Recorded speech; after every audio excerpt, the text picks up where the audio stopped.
the flowers, which came from this story that I remembered from the bombing of Hiroshima. After the bombing, a few weeks later, the growth had been stimulated by the radiation underneath so that the flowers grew with a kind of like ferocity that they'd never had before, and that it really symbolized for me the kind of beauty and the danger of bringing something back from the dead and of tricking death in a lot of ways, which is what I'm doing in most of this work.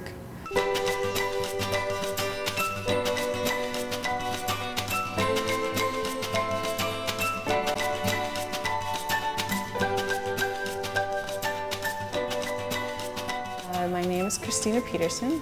I was born in Stockholm, Sweden, to a Swedish father and American mother, so I still have dual citizenship. But I mostly grew up in Miami, and I got into the art programs way early on, so it was almost as if there was never anything else I was going to do, which I was always grateful for, that I always knew exactly what I was going to do. You know, I feel like there's a lot of other things I could do in the next life, but I'm happy having chosen this one.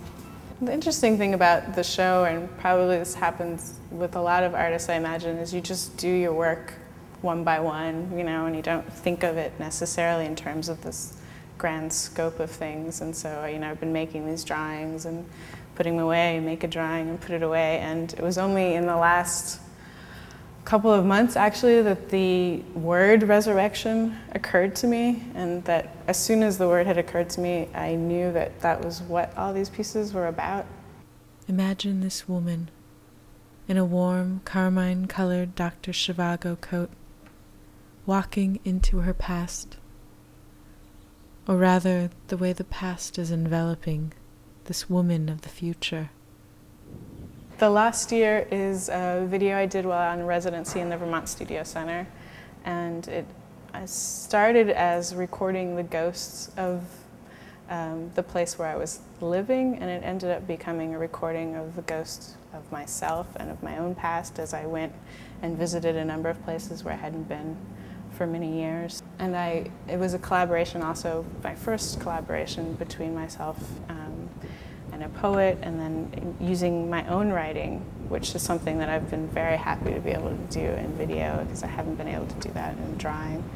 I think I've always not so secretly wanted to be a writer. Like, that was my first love in life, and making artwork is in some ways a substitute for that, so I'm still telling the same kind of stories.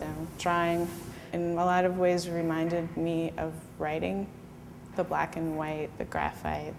And the idea that language is not something you just put on an incident that already happened, but that language is something that you use to create and expound upon life. And so these pieces are like interested in restoring a mythic and an epic dimension to life, a sense of like awe and reverence for the world.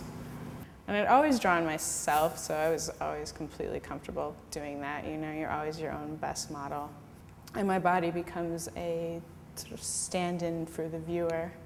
I have a really hard time relating to drawing a figure unless it's life-size, unless I feel like I can actually like step into a piece and start to relate to it spatially. And that's part of why I think I'm drawing the way I'm drawing now, is like I wanted to sort of visually dazzle you and bring you in, and then sort of get you to think about the narrative. These two pieces, I'm resurrecting characters that were murdered in Shakespeare's plays. Desdemona, Sleeping Beside Death, is the second in a series of resurrecting Shakespeare's murdered women. Desdemona was the wife of Othello, who was murdered wrongly by him, and so the figure on the left is the murdered Desdemona, and the figure on the right is the resurrected Desdemona.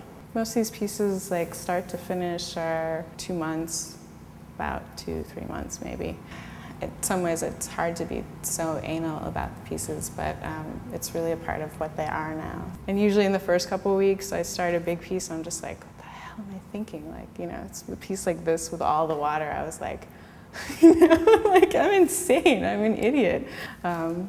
I have to exercise regularly or my arm kills me. I have like chronic shoulder issues. This is called The Slow Extinction, and it began as a piece that was going to be an interpretation of Lady Godiva, but it's traveled a long way from that idea, and particularly when I was influenced by reading a Swedish myth about a brook horse, which is like a water nymph, only when you climb on the back of the horse, he leads you into water and you cannot escape. These two pieces are taken from the graves of two Southern female writers that I specifically took a trip to go and visit. The one on the left is Eudora Welty, and the one directly behind me is Zora Neale Hurston. When she died completely unknown again, even though she'd been this great Harlem Renaissance figure. And so this is Brazilian pepper, which is an invasive species, and it's growing where this forgotten graveyard is, like along the train tracks in this really poor neighborhood, and it seemed very apropos to the fact that she died in anonymity in this forgotten cemetery. And so this is the tree that grows that nobody intended to grow.